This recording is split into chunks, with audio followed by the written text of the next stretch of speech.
الحمد للہ وکفی وسلام علی سید الرسل وخاتم الانبیاء صلی اللہ تعالی علیہ وعلی آلہ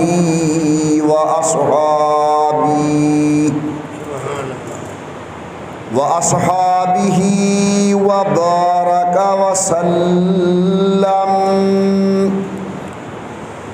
وبارك وسلم تسليما كثيرا كثيرا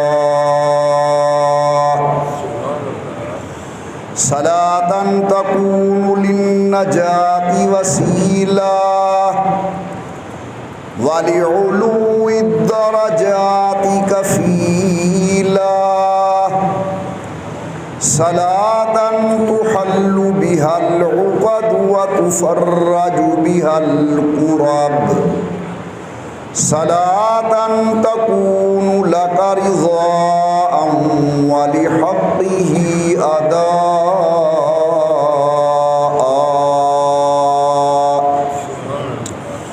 فقد قال الله تبارك وتعالى في القرآن المجيد والفرقان الحميد أعوذ بالله من الشيطان الرجيم بسم الله الرحمن الرحيم يا أيها الذين آمنوا كتب عليكم الصيام كما كتب على الذين من قبلكم لعلكم تتقون قال النبي صلى الله عليه وسلم قال الله تعالى الصوم لي وأنا أجزي به أو أجزى به أو كما قال النبي صلى الله عليه وسلم صدق الله العلي العظيم وصدق رسوله النبي الكريم ونحن على ذلك لمن الشاهدين والشاكرين والحمد لله رب العالمين إن التياري حسبا يوما إلى أرض الحرم إن التياري حسبا يوما إلى أرض الحرم بلغ سلامي روضة فيها النبي المحترم ما إن مدحت محمدا بمقالتي لكن مدحت مقالتي بمحمد ولكل نبي في الأنام فضيلة جملتها مجموعة لمحمد ما إن رأيت ولا سمعت بمثله ما مثله في الناس بمثل محمد اللهم صل على محمد وعلى آل محمد وأصحاب محمد وأزواج محمد وبارك وسلم۔ تمام حضرات محبت و ذوق کے ساتھ درود پاک پڑھ لیں حضرت صلی اللہ علیہ وسلم کی ذات بابرکات پر۔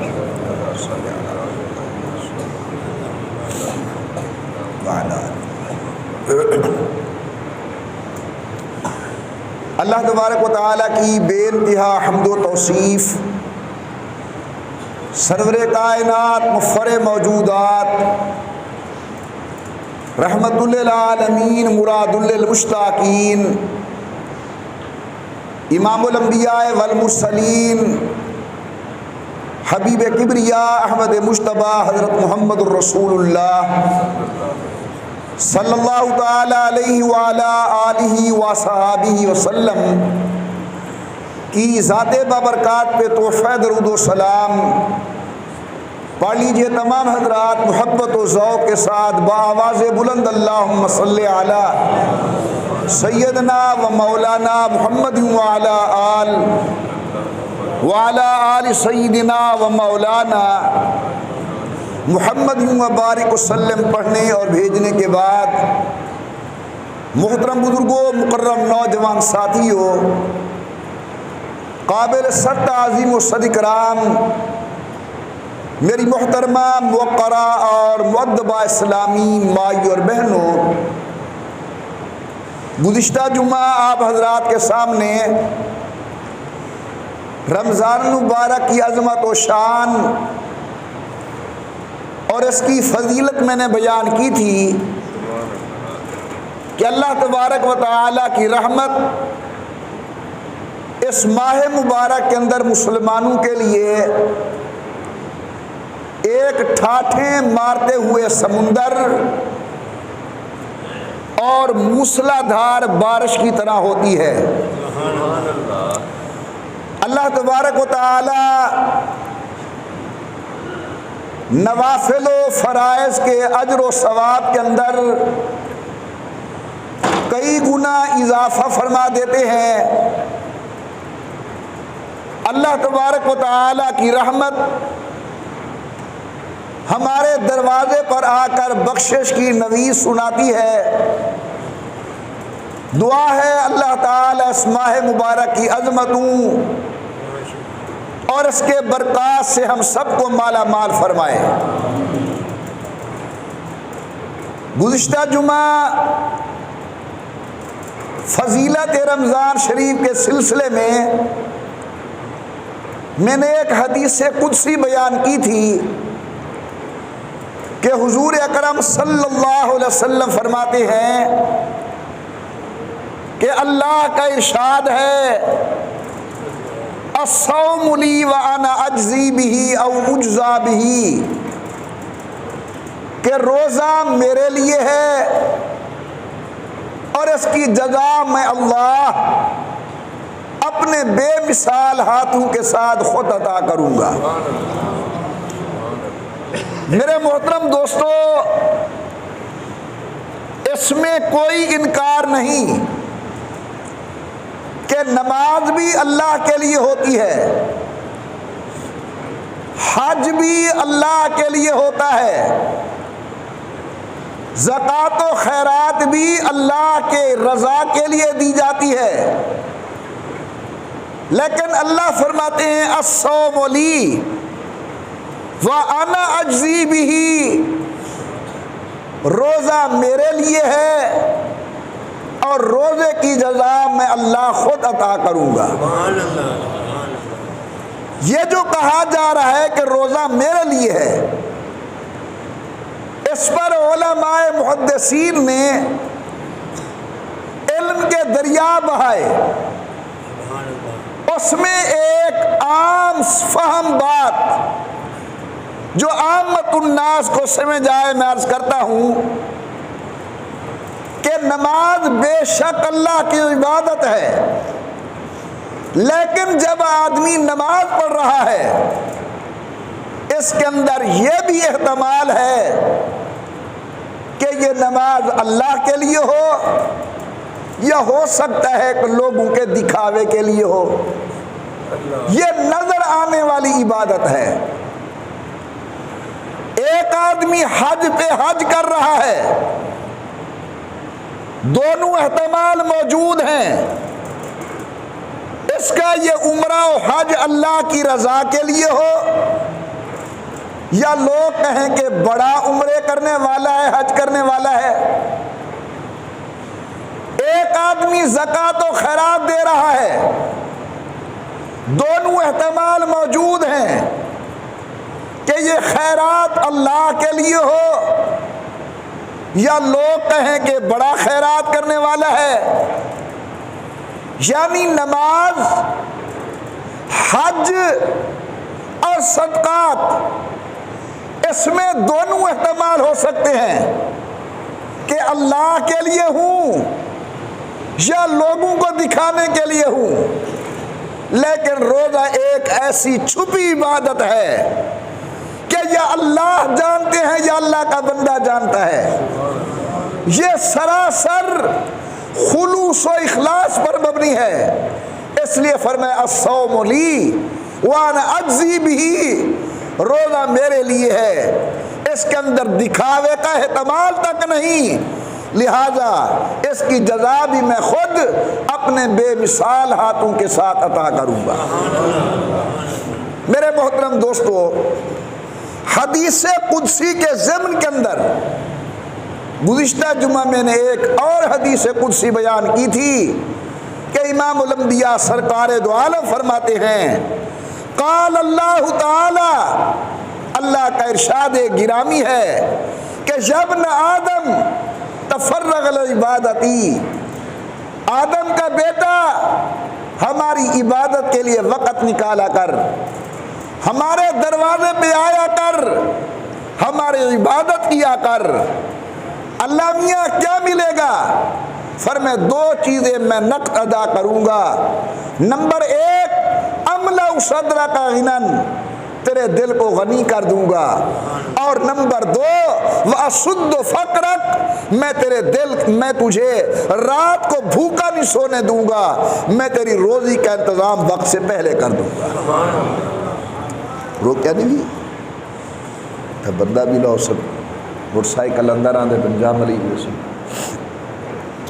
اللہم صلی علی محمد وعلی آل محمد وبارک وسلم۔ توجہ، امام الانبیاء سرکار دو عالم نے فرمایا قال اللہ تعالی،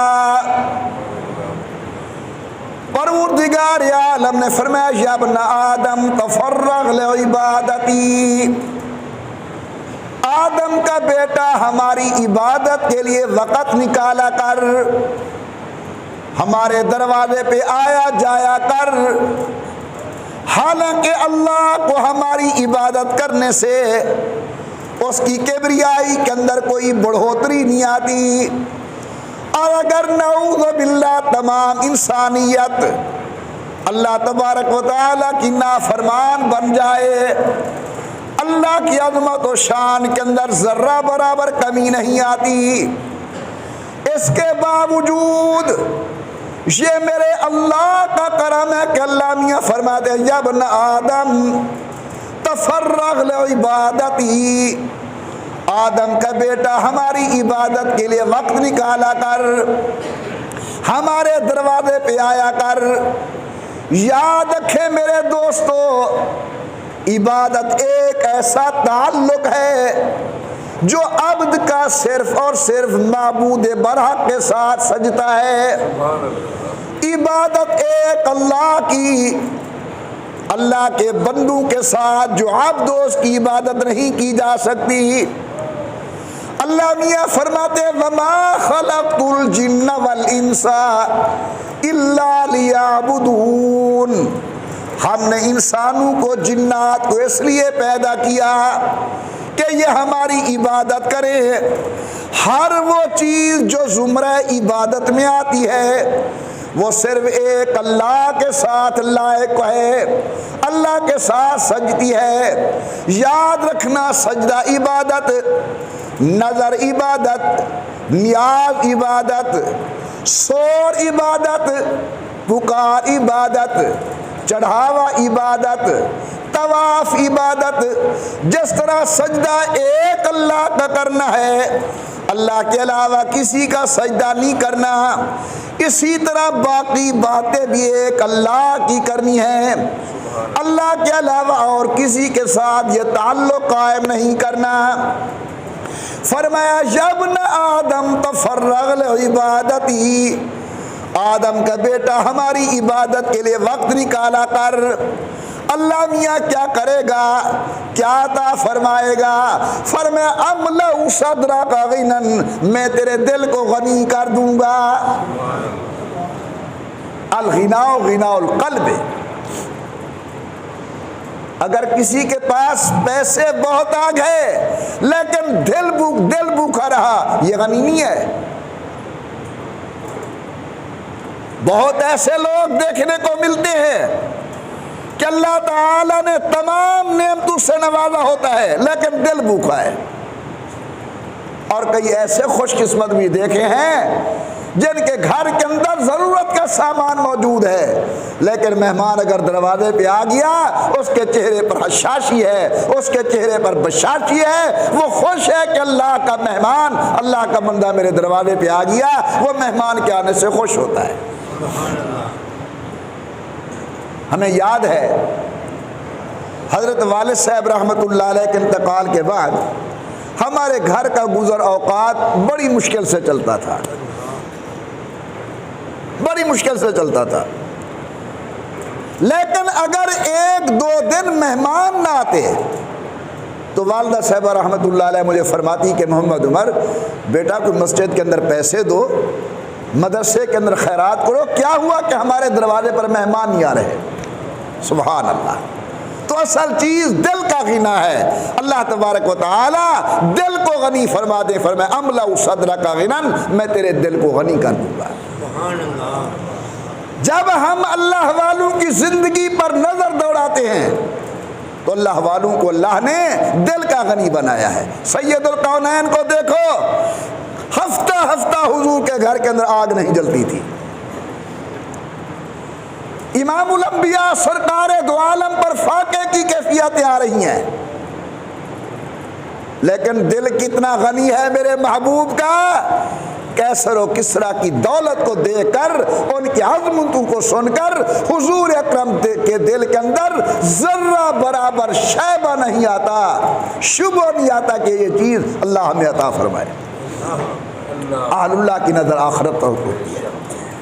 روایت یاد آ رہی ہے حضور اکرم سفر پر تھے، گھر تشریف لے آئے، ان دنوں اللہ نے سیدنا علی المرتضی رضی اللہ تعالی عنہ کو مالی فراوانی عطا فرمائی، تو حضرت نے اپنی اہلیہ محترمہ خاتون جنت سیدہ طیبہ طاہرہ بتول حضرت زہرا کو کچھ چاندی کے زیور بنوا کر دیے۔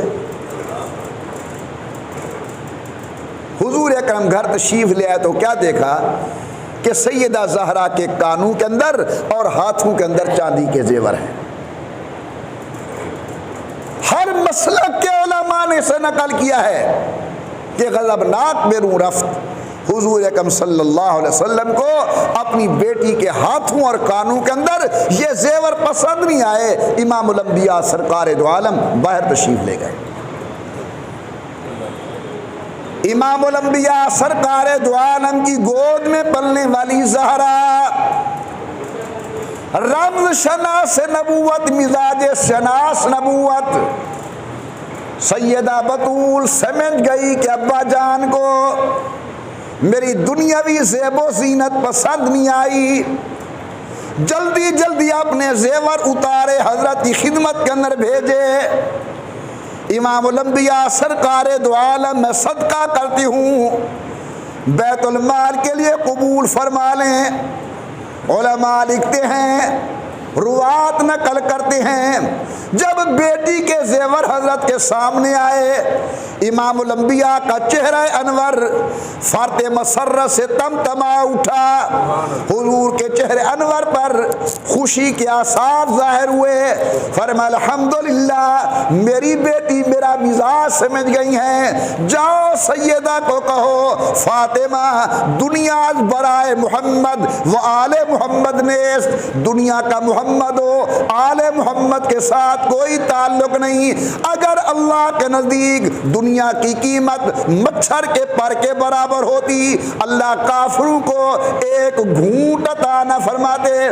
دنیا دنیا والوں کے لیے ہے، آخرت محمد و آل محمد کے لیے ہے۔ بڑی بات ہوتی ہے دل کا غنی ہو جانا، واقعہ بیان کرنا مقصود نہیں۔ حضرت جناب سیدنا سلیمان علیہ السلام جا رہے ہیں، حاضی لگی، ہدہد موجود نہیں۔ آپ نے فرمایا مالیہ لا اری الہدہد، کیا ہوا میں ہدہد کو نہیں دیکھ رہا؟ کچھ دیر کے بعد آ گیا ہدہد، فرمایا کہاں گئے تھے؟ اس نے اطلاع دی کہ میں ایک ایسے علاقے میں گیا ہوں جہاں کے لوگ عورت کی سرپرستی کے اندر بادشاہی میں رہتے ہیں. لمبا واقعہ قرآن کریم نے بیان فرمایا. حضرت نے رکا بھیجا, وہ پیغام واپس لے کر آیا وہاں کے حالات کا. اب ملکہ بلقیس نے سونا چاندی دنیاوی ساز و سامان بطور ہدیہ جناب سیدنا سلیمان کی طرف روانہ کیے. دانا تھی, سیانی تھی کہ اگر نبی ہے تو دنیاوی ہدایہ سے خوش نہیں ہوگا, اگر دنیا دار ہے تو خوش ہو جائے گا. جس وقت ہدایہ پہنچے جناب سیدنا سلیمان علیہ السلام کے پاس, اٹھائیے سورۃ نمل کو. حضرت جناب سلیمان فرماتے ہیں بل انتم بہدیتکم تفرحون, یہ تم جانو, تمہارے ہدیے جانے, تم ان ہدایہ کے ساتھ خوش ہوتے ہو. میں اللہ کا پیغمبر ہوں, ہماری نظر دنیا پر نہیں, دنیا کے مالک خدا پر ہے. فرمایا آؤ ہمارے دروازے پر عملہ صدرہ کا غنن, میں تمہیں غنی کر دوں گا تمہارے دل کو. کسی کی گاڑی کو دیکھ کر, کسی کی جائیداد کو دیکھ کر, کسی کے پیسوں کی ریل پیل کو دیکھ کر تمہارے دل کے اندر کوئی امنگ پیدا نہیں ہوگی. اور نمبر 2 واسد و فقرک, میں تمہاری روزی کا انتظام خزانہ غیب سے کر دوں گا. سبحان اللہ.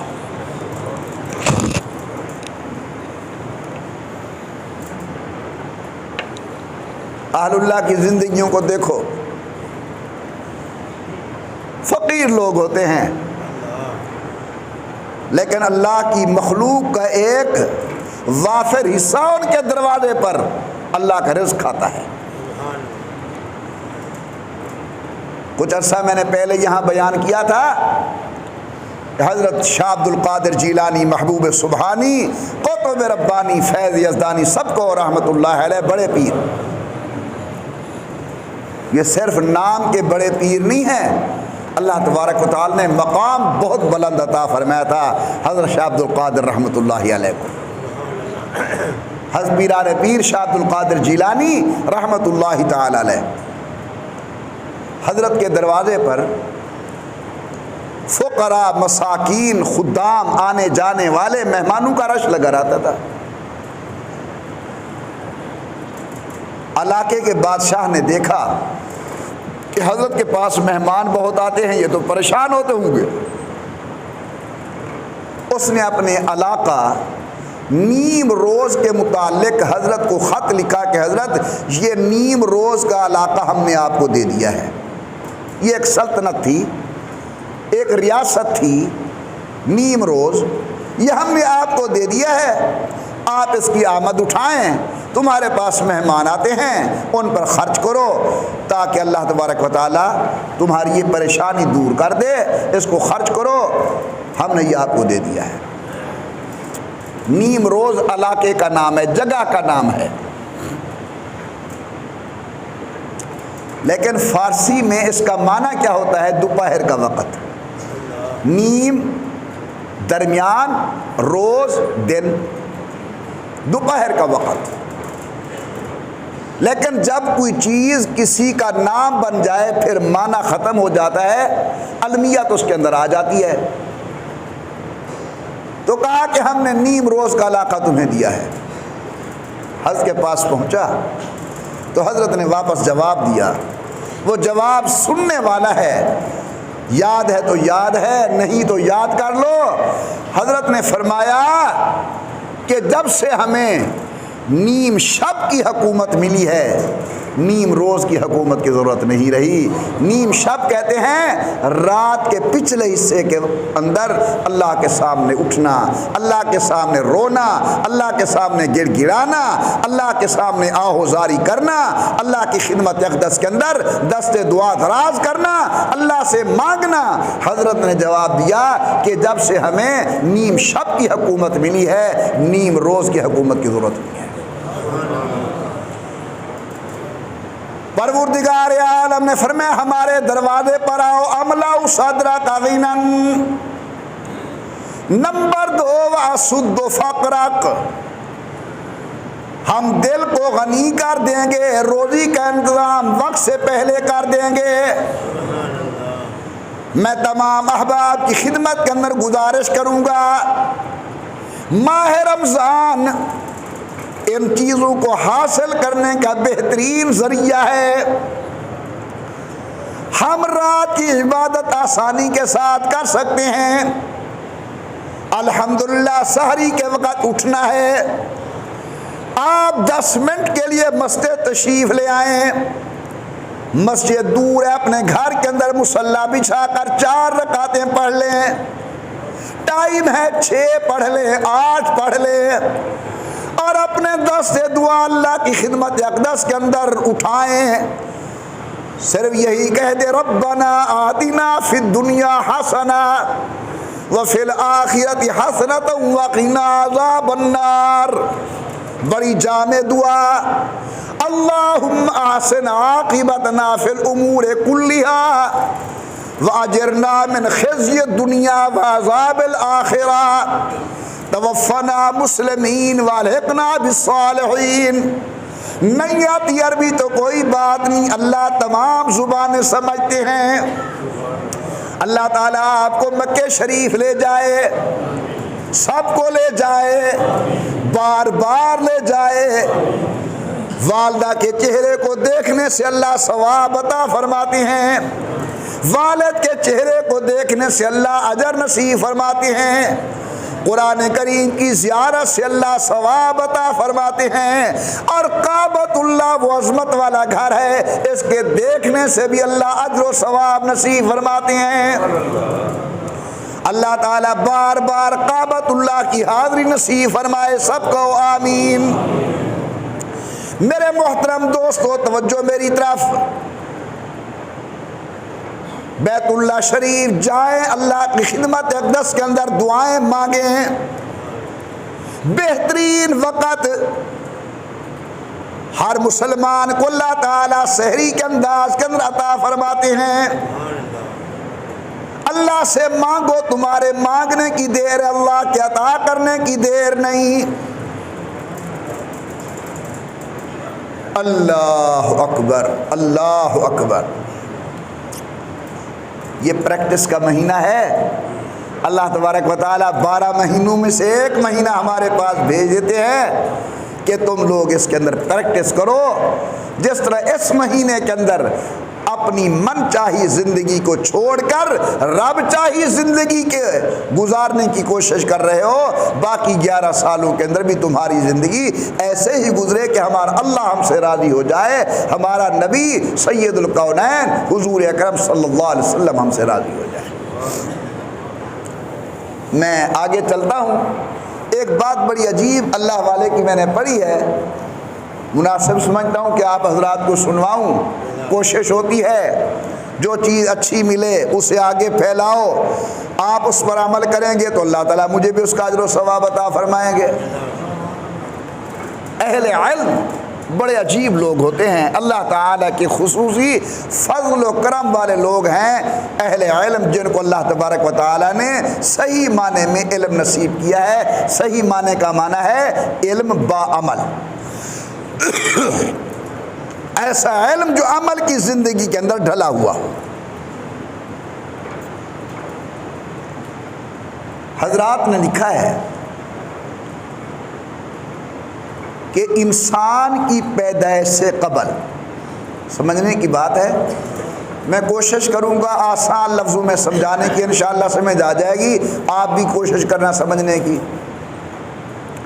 انسان کی پیدائش سے قبل فرشتے بھی موجود تھے اور حیوانات بھی موجود تھے۔ انسان کی پیدائش سے قبل ملائکہ فرشتے بھی موجود تھے اور حیوانات بھی موجود تھے۔ یہ حیوان انسانوں کی پیدائش سے پہلے اللہ تبارک و تعالی نے پیدا فرمائے ہیں۔ اس پر صرف ایک دلیل دے کر پھر میں آتا ہوں واپس۔ حیات الحیوان کے اندر علامہ دمیری رحمۃ اللہ علیہ نے، بعض لوگوں نے دمیری پڑھا ہے، علامہ دمیری رحمۃ اللہ علیہ نے ایک واقعہ نقل کیا ہے کہ جب سیدنا آدم علیہ السلام زمین پر تشریف لے آئے تو دنیا کی ہر چیز زیارت کرنے کے لیے آ رہی تھی۔ ابلیس نے ایک ایک مخلوق کو بہکانے کی کوشش کی۔ آخر کار یہ پہنچ گیا مچھلیوں کے پاس اور مچھلیوں کو کہا کہ آدم آ گیا ہے، خلیفۃ اللہ ہے، وہ آ گیا ہے دنیا میں۔ تو مچھلی نے کہا پھر کیا ہوگا؟ اس نے کہا یہ سب چیزیں اس کے کنٹرول میں ہوں گی، وہ شکار کرے گا، وہ کھائے گا، وہ دلہا کائنات ہے، خلیفۃ اللہ ہے، وہ آ گیا ہے۔ تو حیات الحیوان میں لکھا ہے کہ مچھلی کی زبان سے ایک لفظ نکلا، اس نے کہا ہو پھر یہ تو ہماری نسل ہی ختم کر دے گا، ہمیں کھا جائے گا، یہ تو ہماری نسل ہی ختم کر دے گا، یہ تو ہمیں کھا جائے گا۔ اللہ تبارک و تعالی نے اسی دن سے زبان مچھلی کی ختم کر دی کہ وہ زبان ہی نہ رہے جو میرے آدم کے خلاف بولے، وہ زبان ہی نہ رہے جو میرے خلیفے کے خلاف بولے، وہ زبان ہی نہ رہے جو انسان کے خلاف بولے۔ اب آپ دیکھیں ہر چیز کی زبان ہے لیکن مچھلی کی زبان نہیں ہے۔ اس کی وجہ وہی لکھی ہے کہ اللہ نے زبان اس لیے ختم کی کیونکہ اس نے اللہ کے خلیفے کے خلاف بات کی۔ تو حیوانات پہلے سے تھے، ملائکہ بھی تھے۔ اب اللہ تبارک و تعالی نے حضرت انسان کو بھیجا۔ غور کرنا ذرا، فرشتوں کے اندر ملکوتی صفت ہے، ملک ہیں فرشتے، نور ہیں، کھانے سے پاک، پینے سے پاک، سونے سے پاک، دنیاوی لوگوں سے اختلاط کرنے سے پاک، ان کے اندر ملکوتیت ہے۔ اور جو حیوان تھے ان کے اندر بہیمت ہے، وحشت، کھاندے پہنتے کھاندے پہن، حیوان ڈنگر جانور، ستے پہنتے ستے پہن، بلیندے پہنتے باکن کو بند نہیں تھیندے۔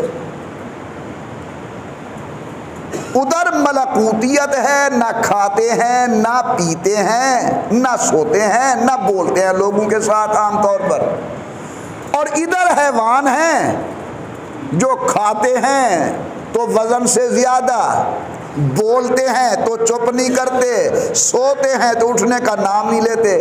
اب درمیان کے اندر اللہ نے اپنا خلیفہ پیدا کیا، اس کے اندر حیوانیت والی صفتیں بھی ہیں، یہ کھاتا بھی ہے، یہ سوتا بھی ہے، یہ بولتا بھی ہے، اور اس کے اندر ملکوتیت والی صفتیں بھی اللہ پیدا کرنا چاہتے تھے کیونکہ اس کا ربط دونوں کے ساتھ ہے، عالم بالا کے ساتھ بھی ہے اور عالم دنیا کے ساتھ بھی ہے۔ بڑی عجیب بات ہے سمجھنے کی۔ آگے حضرت انسان، عالم بالا کے اندر فرشتے ہیں جو کھاتے نہیں، جو سوتے نہیں، جو لوگوں کے ساتھ بولتے نہیں۔ نیچے حیوان جو کھاتے ہیں وزن سے زیادہ، سوتے ہیں اٹھنے کا نام نہیں لیتے، بولنا شروع کیا تو خدا چپ کروائے۔ تو درمیان میں اللہ نے انسان کو پیدا کیا، یہ کھاتا بھی ہے، یہ سوتا بھی ہے، یہ بولتا بھی ہے۔ اب اللہ چاہتے یہ تھے کہ میرے اس انسان کے اندر فرشتوں والی صفتیں بھی پیدا ہوں تاکہ عالم بالا کے ساتھ بھی تعلق ہو اور عالم دنیا کے ساتھ تعلق ہو۔ اللہ نے رمضان کا مہینہ دے دیا انسان، اس کے اندر روزہ فرض کر دیا کہ کھا تو صحیح لیکن کھانے میں کمی کر، حیوانوں جیسا حیوان نہ بن۔ سمجھ آ رہی ہے؟ اس اس کے اندر اللہ نے شریعت نے ہمارے اوپر تراویح کا حکم دے دیا تاکہ سونے کے اندر کمی آئے.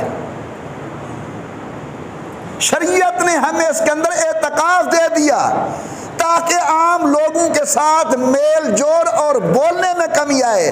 یعنی اللہ نے ماہ رمضان کے اندر یہ 3 نعمتیں ہمیں عطا کر کے ہمارے اندر وہ ملکوتی صفت پیدا فرمائی تاکہ یہ کم کھائے اس کی مشابہت فرشتوں کے ساتھ پیدا ہو جائے, یہ کم سوئے اس کی کچھ مشابہت ملائکہ کے ساتھ پیدا ہو جائے, یہ کم بولے تاکہ اس کی مشابہت ملائکہ کے ساتھ پیدا ہو جائے. تقلیل طعام, تقلیل منام اور تقلیل کلام. اہل علم ان جملوں کو سن کر بڑے خوش ہوں گے. ان روزوں کے اندر, رمضان کے اندر 3 چیزیں ہیں: روزہ, تراویح, اعتکاف. روزے سے تقلیل طعام ہو گیا, تراویح سے تقلیل منام ہو گیا اور اعتکاف سے تقلیل کلام ہو گیا. یہ 3 چیزیں رمضان شریف کے مہینے میں ہمیں عطا کر کے اللہ نے ہمارے اندر صفت ملکوتیت پیدا فرما دی. سبحان اللہ. جنہیں سمجھ آئیے تو سبحان اللہ دل سے کہو, جن کو نہیں سمجھ آئی تو زبان سے کہہ دو سبحان اللہ.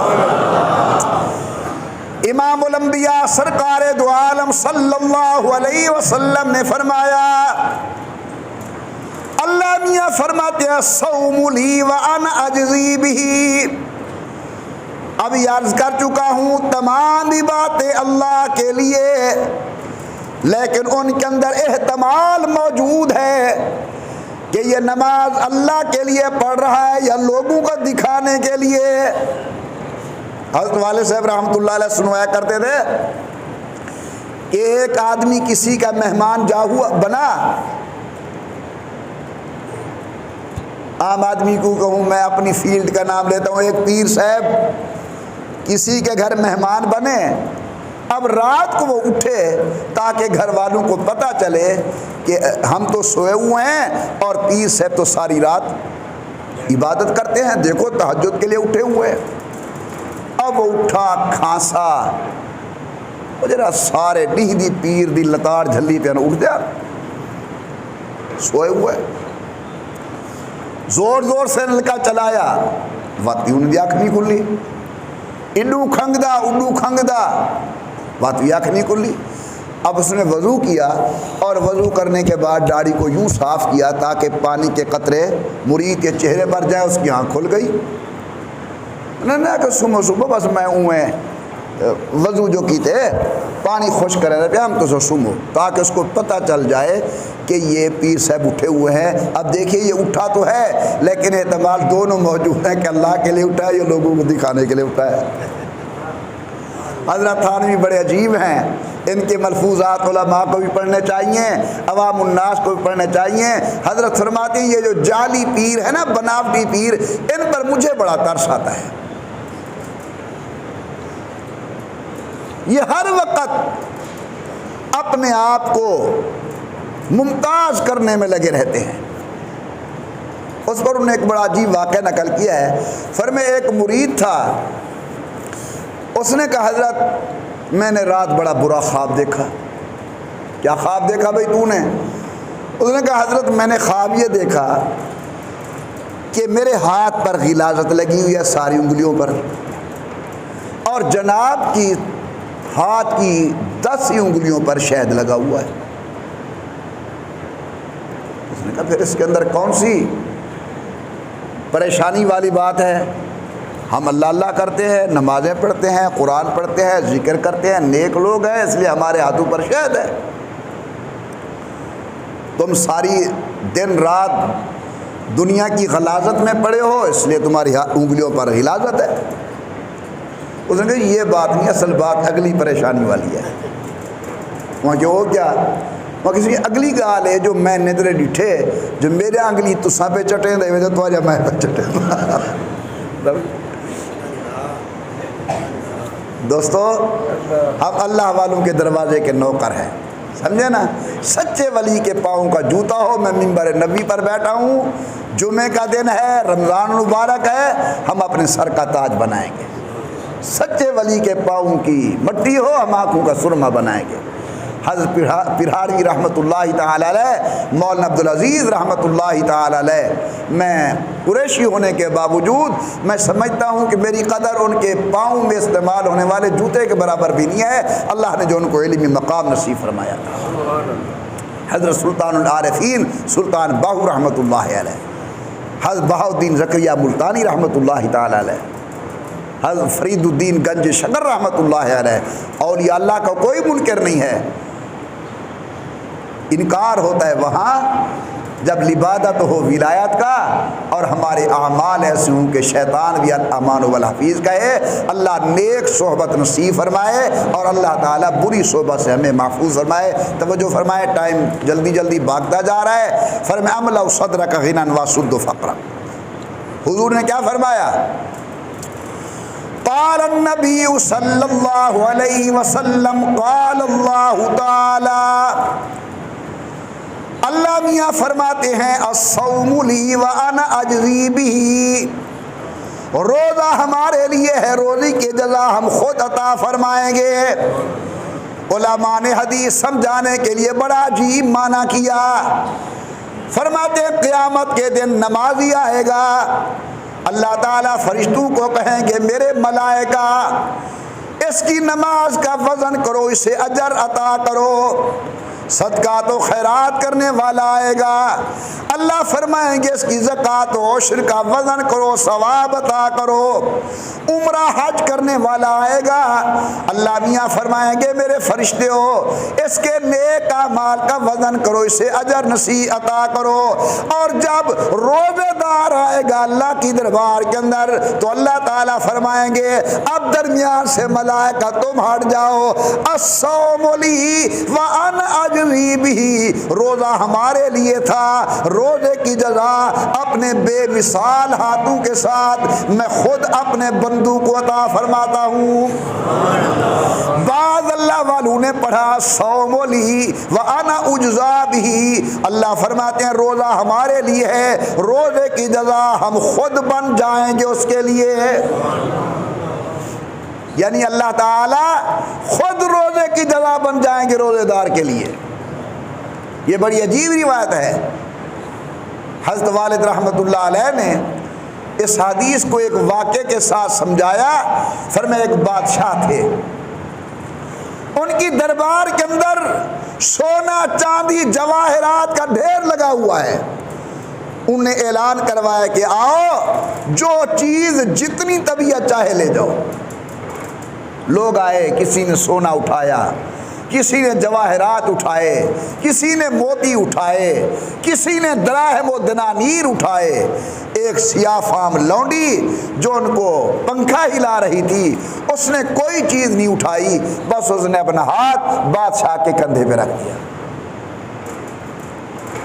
جب سارا سامان اٹھ گیا تو بادشاہ نے اس لونڈی کو دیکھ کر کہا تیرے سے زیادہ بدقسمت کون ہوگا, سونا چاندی جواہرات پڑے تھے, لوگ آئے لے گئے, تو نے نہیں اٹھایا.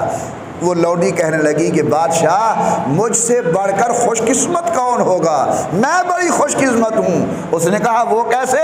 اس نے کہا دیکھو لوگوں نے سونے پہ ہاتھ رکھا ہے, لوگوں نے چاندی پہ ہاتھ رکھا ہے, لوگوں نے جواہرات پہ ہاتھ رکھا ہے, لوگوں نے لال پہ ہاتھ رکھا ہے, لوگوں نے سونے اور چاندی پہ ہاتھ رکھا ہے, اور میں وہ خوش قسمت ہوں جس نے سب کے مالک پہ ہاتھ رکھا ہے. تو نمازی نے جنت پہ ہاتھ رکھا, حاجی نے جنت پہ ہاتھ رکھا, زکوٰۃ دینے والے نے جنت پہ ہاتھ رکھا, اور روزے دار نے جنت کے مالک خدا پہ ہاتھ رکھا. بہت عظیم عبادت ہے روزہ. خیال کرنا, دنیا کی چھوٹی سی پریشانی کی وجہ سے روزہ نہیں چھوڑنا. بزرگوں نے لکھا ہے کہ اگر کسی آدمی نے بلا عذر ماہ رمضان کا ایک روزہ چھوڑ دیا پھر زندگی بھر وہ روزے رکھتا رہے, ساری زندگی کے روزوں کا ثواب مل کر اس ایک وقتی روزے کے اجر و ثواب کا مقابلہ نہیں کر سکتے جو اس نے بلا وجہ چھوڑ دیا ہے. رمضان شریف کا روزہ رکھنا ہے اور قرآن کریم کی تلاوت ذوق و شوق کے ساتھ کرنی ہے۔ مسلمانوں اور کچھ نہیں، آپ لوگ کاروباری ہیں، مصروف ہیں، دنیا کے معاملات بھی آپ کو نمٹانے ہیں، تو میری درخواست ہے اور کچھ نہیں تو کم از کم پورے مہینے کے اندر ایک ختم قرآن کریم کا ضرور ہونا چاہیے، ایک ختم قرآن کریم کا ضرور ہونا چاہیے۔ ہر روزے دار اپنے ذمہ یہ لازم سمجھے کہ میں نے کم از کم روزانہ ایک تسبیح درود پاک کی ضرور پڑھنی ہے، تاکہ حضور اکرم کی خدمت کے اندر میری حاضری لگتی رہے۔ جب آدمی درود پاک پڑھتا ہے، اللہ کے ملائکہ یہ درود حضور اکرم کی خدمت کے اندر پیش کرتے ہیں، تمہارا نام لیا جائے گا، تمہارے والدین کا نام لیا جائے گا کہ فلاں بیٹا فلاں کا جناب کی خدمت کے اندر درود و سلام بھیج رہا ہے۔ تو روزانہ کم از کم حاضری لگنی چاہیے حضور کی خدمت اقدس کے اندر۔ درود پاک کی ایک تسبیح ہر مسلمان اپنے اوپر لازم سمجھے، اور ایک تسبیح استغفار کی، استغفر اللہ تعالی ربی من کل ذنب واتوب الیہ۔ اتنا وقت نہیں تو آپ استغفر اللہ استغفر اللہ استغفر اللہ کے جملے ضرور کہا کریں۔ ہمارے حضور گناہوں سے پاک تھے، ہمارے آقا گناہوں سے معصوم تھے، نہ اللہ نے گناہ کو حضور کے قریب آنے دیا، نہ حضور کو گناہ کے قریب جانے دیا۔ میرے آقا معصوم ہیں، لیکن وہ معصوم پیغمبر ہماری تعلیم کے لیے روزانہ 100 مرتبہ استغفار فرماتا ہے، وہ پیغمبر ہماری تعلیم کے لیے روزانہ 70 مرتبہ استغفار پڑھتا ہے، تاکہ امت کو پتہ چلے جب معصوم نبی 100 مرتبہ استغفار کرتا ہے تو اے امت کے گناہ گارو، تم پر تو بطریق اولا ضروری ہے کہ روزانہ اللہ تعالیٰ کی خدمت کے اندر استغفار کرو۔ اللہ تبارک و تعالی ہم سب کو قرآن کریم کی تلاوت کا ذوق نصیب فرمائے، روزے رکھنے کا ذوق نصیب فرمائے۔ اللہ تبارک و تعالی ہمت نصیب فرمائے، روزے رکھنے کی توفیق عطا فرمائے۔ اور درود پاک استغفار، یہ دو تسبیحاں اللہ تعالی سے دعا فرمائیں کہ اللہ یہ دن خیر و عافیت کے ساتھ، صحت و عافیت کے ساتھ اور پوری ہمت و خوشی کے ساتھ عبادت کرنے کی توفیق عطا فرمائے۔ بس اوقات عبادت ہوتی ہے لیکن طبیعت کے اندر مرجھاہٹ ہوتی ہے، طبیعت کے اندر پریشانی ہوتی ہے۔ نہیں، خوش ہو کر بندہ روزہ رکھے کہ اللہ کا مہمان ہمارے دروازے پر آیا ہوا ہے، ہم آج اس کی قدر کریں، کل ہم اس کے دروازے پر جائیں گے، یہ ہماری قدر کرے گا میدان قیامت کے اندر۔ اللہ تبارک و تعالی ہمیں اعمال صالحہ کی توفیق عطا فرمائے۔ دعا خیر۔ الحمدللہ رب العالمین والصلاة والسلام علی سید الانبیاء والمرسلین وعلی آلہ وصحبہ اجمعین۔ ربنا آتنا فی الدنیا حسنہ وفی الآخرۃ حسنۃ وقنا عذاب النار۔ اللہم احسن عاقبتنا فی الامور کلها واجرنا من خزی الدنیا وعذاب الآخرہ، توفنا مسلمین والحقنا بالصالحین۔ اللہم انا نسألک العفو والعافیۃ والمعافات الدائمہ فی الدین والدنیا والآخرہ۔ اللہ ہمارے پہلے گناہ معاف فرما، آئندہ نیکی کی توفیق نصیب فرما، گناہوں کی گندگی سے بچا، حشر کی شرمندگی سے بچا، اپنی رضا والی زندگی نصیب فرما۔ اللہ مسلم موتا کی مغفرت فرما، بیماروں کو شفاء کاملہ عاجلہ مستمرہ دائمہ نصیب فرما۔ اللہ جتنے مسلمان بے اولاد ہیں نیک صالح اولاد نصیب فرما، جن کے ہاں اولاد نرینہ نہیں اللہ نیک صالح اولاد نرینہ نصیب فرما۔ اے میرے پیارے اللہ، جو مسلمان بیمار ہیں شفا نصیب فرما، جو دنیا سے چلے گئے قبروں کو جنت کا باغ بنا۔ الہ العالمین، ماہ رمضان کی صحیح عزت و احترام کی توفیق عطا فرما۔ یا اللہ ماہ رمضان کے روزے رکھنے کی توفیق عطا فرما۔ اللہ قرآن کریم کی تلاوت کا ذوق شوق نصیب فرما۔ اللہ درود پاک پڑھنے کی توفیق عطا فرما، استغفار کرنے کی توفیق عطا فرما۔ اے اللہ ہماری جائز حاجتیں پوری فرما، اللہ ہمارے برے ارادے رد فرما۔ اے میرے پیارے اللہ ہم سے وہ کام کرا جن میں تیری رضا ہو، تیرے حبیب کی رضا ہو، اللہ ان کاموں سے بچا جن میں تیری ناراضگی ہو، تیرے حبیب کی ناراضگی ہو۔ یا اللہ عالم اسلام کی حفاظت فرما، حرمین شریفین کی حفاظت فرما۔ یا اللہ جو مسلمان مکہ مکرمہ مدینہ عالیہ پہنچ چکے ہیں ان کی حاضری منظور و مقبول فرما، جو لوگ جانے والے ہیں اللہ ان کی بھی حاضری منظور و مقبول فرما۔ یا اللہ ہم گناہ گاروں کو بھی بیت اللہ کی حاضری نصیب فرما، روضہ رسول اللہ کی حاضری نصیب فرما۔ الہ العالمین پاکستان کی حفاظت فرما، اللہ ہمارے وطن عزیز کی حفاظت فرما، یا اللہ پاکستان کے سرحدوں کی حفاظت فرما، اللہ ایٹمی تنصیبات کی حفاظت فرما، یا اللہ ہمارے ملک کے امن کی حفاظت فرما، یا اللہ پاکستان کو داخلی خارجی فتنوں سے محفوظ فرما، اللہ داخلی خارجی استحکام نصیب فرما۔ میرے پیارے اللہ ہم سب سے راضی ہو جا، اپنی رضا والے کام کرنے کی توفیق عطا فرما، یا اللہ افواج پاکستان کی حفاظت فرما، تمام اداروں کی حفاظت فرما، اللہ ہم سے وہ کام کرا جن میں دنیا و آخرت کی بھلائی ہو، ان کاموں سے بچا جن میں دنیا آخرت کی پریشانی ہو، یا اللہ جب ہمارا آخری وقت ہو ایک تو سچے توبہ کی توفیق عنایت فرمانا، اور دوسرا کلمہ طیبہ زبان پر جاری ہو جائے لا الہ الا اللہ محمد رسول اللہ، سب کہو آمین۔ جن احباب نے سنت